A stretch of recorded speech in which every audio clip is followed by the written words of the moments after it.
Hey, welcome to Cherryvale episode 4. I don't have pants, but I do have a nether hub that I built in between episodes, and this thing turned out absolutely amazing. Like I said in the last one, I kind of am going for like a train line map aesthetic, as in there's just colored pathways going to all of the different portals, and there are a lot of different portals now. I've actually added one since the last episode, and that would be this one, which is going to a jungle biome, but the rest of them are a flower forest. We've got just the general nether access in that trapdoor, which probably doesn't need a path. That one is the old growth taiga for things like podzol. We've got a mangrove swamp for, well, mangrove wood. We've got the badlands for terracotta, and that's about it. There's not too many paths right now, but all of them have very important resources for base building, which is the whole reason that I did this entire project. But now that it's done and I have easy access to all of these biomes and all the resources within them, we can actually get started on our starter base, because I desperately need one at this point. This is the current setup. It is just an absolute mess. We've got a chest monster over here, giant contraptions, and the latest addition is this cocoa bean farm that I made for brown dye,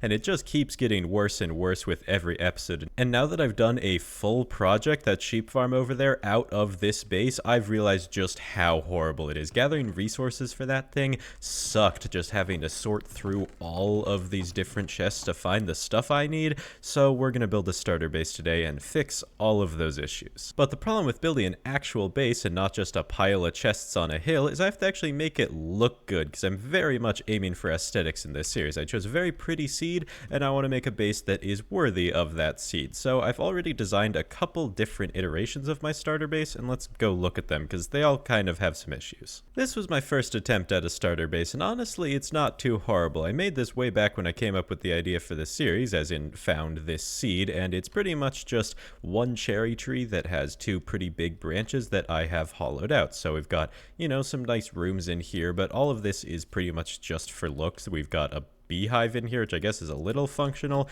and then a whole lot of chiseled bookshelves. We got a bed over here, and this room doesn't have anything that's actually contributing to it being a starter base. That's all shoved into this one, where we have 10 chests and a crafting table, and this is not enough for a proper starter base. I probably want at least 20 double chests, which is gonna be a recurring problem with these starter bases, but this one is not horrible. It's just really too small to be functional, which is a problem that also occurs in the second starter base I made, which is this one. This one has an actual building, and I think it looks pretty good, but it suffers from the same issue of the interior is tiny. I have this little underground section that has some potential to have some good stuff, but I don't really want to just hide everything underground, so all of the chests are up top, and we have even less this time with just 8 plus some barrels. I tried to decide on like an organization scheme that worked with this few, but it's really just not gonna happen. So I had the idea of, oh, what if I go over to this tree where I can fit a lot more chests, and this is honestly enough. But the thing is, it's so annoying to access that in survival mode that I don't really want to use it. You have to come in the front door, up this ladder, around here, and then across the bridge to get to any of your items, which is just a little too inaccessible. But I do really like this starter base, and especially the aesthetic of this red to pink gradient that I've done on the walls here. It's just still not big enough. So I'm going to make another design that will hopefully fix that problem. Well, I haven't fixed the problem, but I have made good progress. I designed an exterior to a build that has some good potential, and I'm just going to go ahead and build it, because I'm struggling to make an interior well, and I'm thinking if I just like give myself some time to think and build the exterior, it'll all work out okay. And I've already gotten all the resources. It really wasn't that hard with the new nether hub. It's just go to a biome like a mangrove swamp, get the things I need, and leave. So already got all that done, so without further ado, let's go ahead and jump into a time lapse.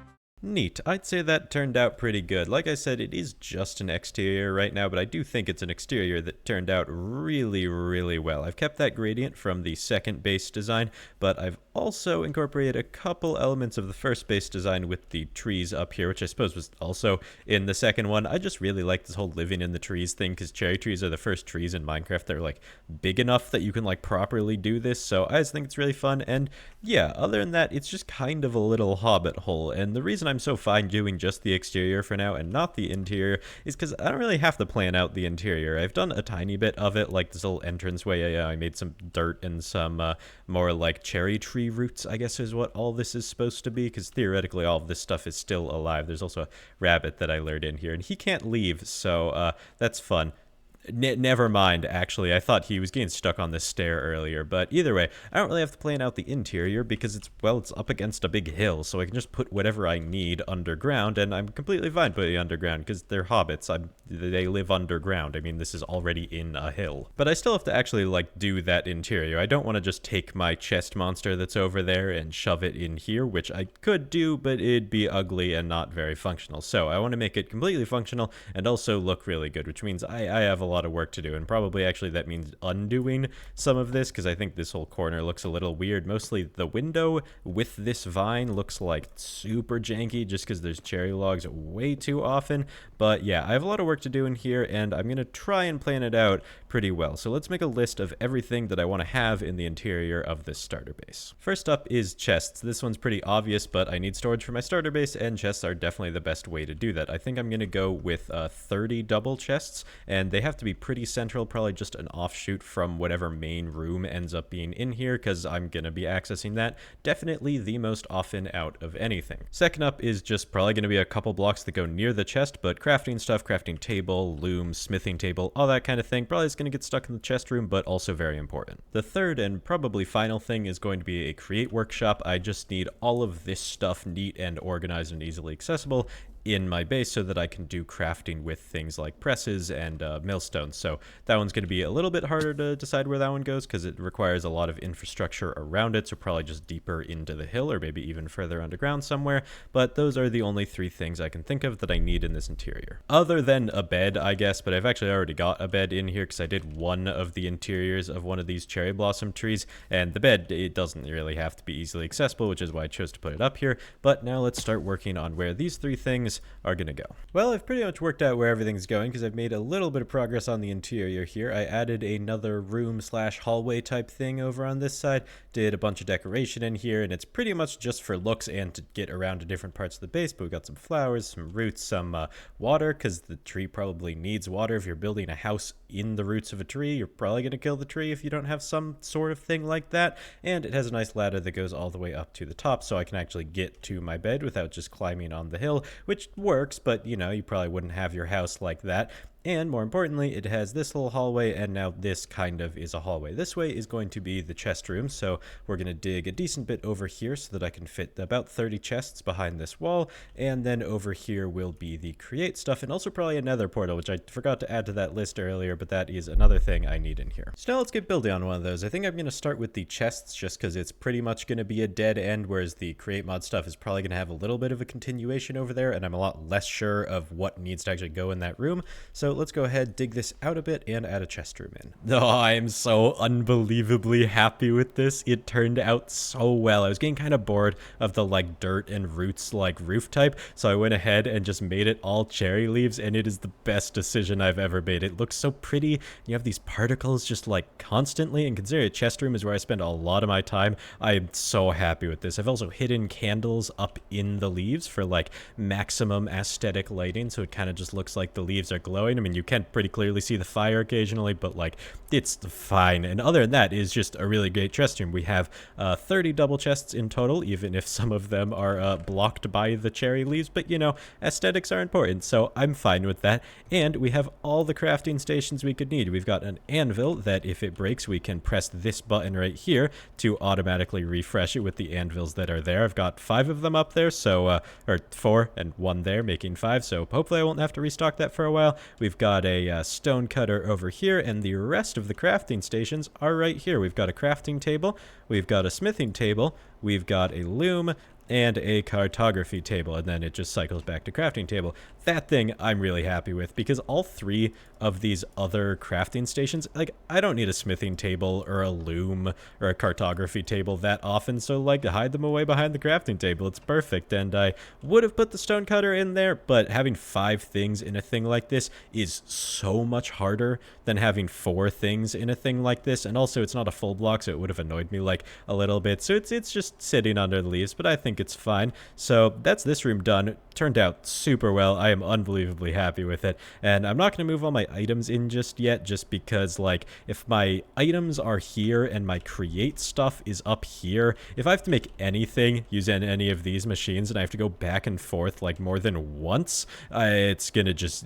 grind on my nerves like nothing else. So not going to move in until everything is done, but let's go ahead and move on to the create stuff. Well, I say create stuff, but honestly nether portal too, because it's just going to get stuck in like a hallway somewhere. I'm not going to make a dedicated room for it probably, and considering how cramped we are for space here, and I want 2 blocks behind these chests for stuff later, I kind of just need to make a hallway that goes over here. So nether portal is probably going to go in that hallway, but I'm just going to expand the base this way until I feel like there's enough room to actually make the create stuff, and the nether portal will probably happen somewhere in that process. I'd say that's good. I've expanded the hallway a little bit here and mostly a lot down, so we now have a pretty big empty space back here, and we're pretty much below the level of the chest, so I don't have to worry about leaving them enough room, and there should be plenty of space to make our little create area. And of course I also did the nether portal. It's just, like I said, kind of shoved in the side of a hallway. I haven't actually gone in here yet. I'm assuming it'll work for linking up to my nether portal in the nether, and yeah, we're good. My main concern though is this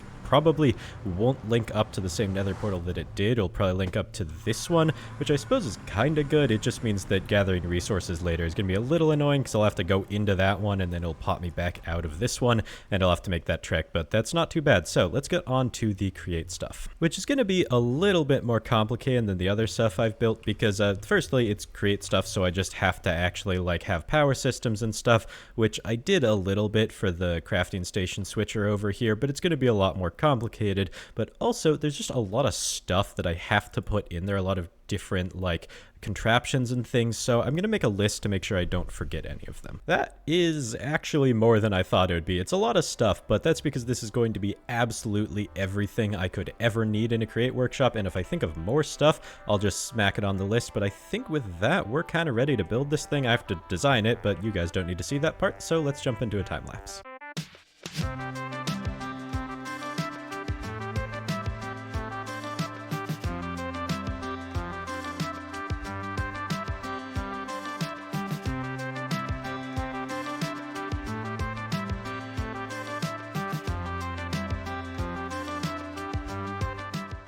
Well, the time-lapse got cut a little short because, well, the game crashed, but the entire thing is fully done now. This is the, like, absolutely no compromises create workshop that I decided to make. It has everything that I could think of that I could possibly need. You have the normal stuff, like, you know, a mechanical press. I've got a mixer in here, 2 things they had earlier. I've also got a ton of other stuff. One is this mechanical crafter, which is used to do extra large crafting recipes, like the crushing wheels over there. We've got a saw, which can be used to automatically strip logs or automatically make planks or do any stone cutting recipe. It's very versatile, so I just like to have an automatic one of these in here. I've also got a deployer for sequenced assembly recipes and also for making casing, because if you take stripped logs, put them in there, give that alloy, it'll make the casing. And then we've got a spout and a what is this called, a fluid drain, so if I need to apply a liquid to something, I've got that. That's everything in this room, which is honestly a lot of stuff. And this room has a little bit less, but we've got a giant pair of crushing wheels for things like if you want to turn cobblestone into gravel real quick, you can do that, or gravel to sand. And we also have a mill, because while these kind of have the same recipes, there's slight variations, so I wanted to have both of them, even though I don't really need to. And then we have my favorite part, which is these 2 fan contraptions. This is a washing machine, and this is a blasting machine. So this does the same thing as a blast furnace, but you can also have fan machines for things that a smoker does, and for a thing called haunting. And if we press this button, we now have a smoker. And if we press this button over here, it switches this one to being a haunter. So we have all 4 different fan powered crafting things in these two fan contraptions, and I'm really proud of this system. It's just satisfying, isn't it? You just like press the button and then it spins and it's there. I love it. Now you might be wondering how this entire place is powered, and honestly it's my favorite part because this uses a lot of stress units. I don't have goggles to see exactly how much, but pretty much every single one of these machines is 1,000+ stress units to run because it's all running at maximum speed, because if I can, why not? And for stress like that, water wheels are not gonna cut it. In fact, large water wheels, it would take 50 of them, which would be insane. So instead, we have a new power thing that I discovered today that is my favorite, which I'm coining the term cube mills. These are windmills made up by 5x5x5 cubes of wool, which makes a absolutely maxed out windmill that just does not make sense at all. Windmills can't be cubes. I mean, they're also underground, but I feel like the cubes are a more egregious offense. Anyway, each of these produces 8,000 stress units, so the 4 of them that I have here can fully power this entire system